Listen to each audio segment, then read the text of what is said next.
All right, here we're going to actually work some examples with the distributive property. So this says rewrite the expression, simplify if possible. Now, if we looked at this as just straight order of operations, we would do the parentheses first, but we can't add w plus 4. We don't know what w is. So the next thing to do would be the multiplication.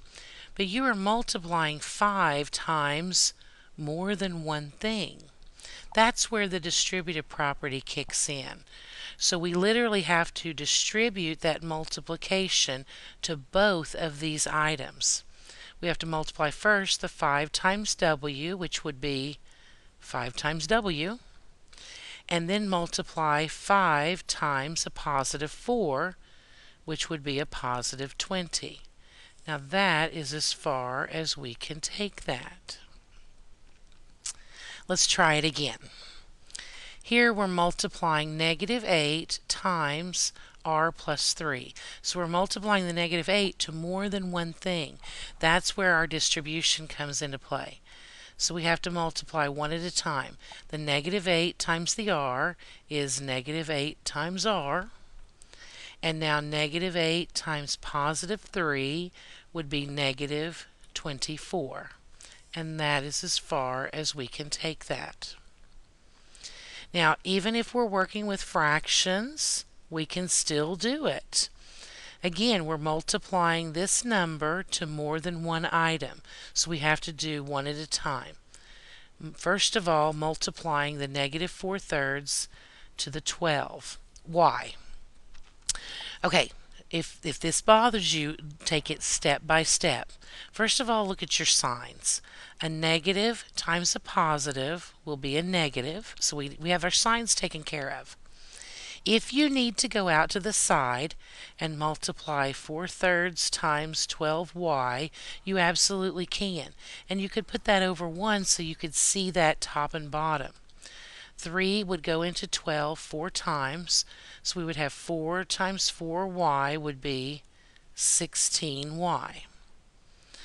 Now we're done with that first term. Now we still have to distribute or multiply to that second item. So again, let's do the sign first. Negative times positive will be a negative. And if I want to do the multiplication out to the side, we certainly can. 4/3 times 15z, we can put that over 1.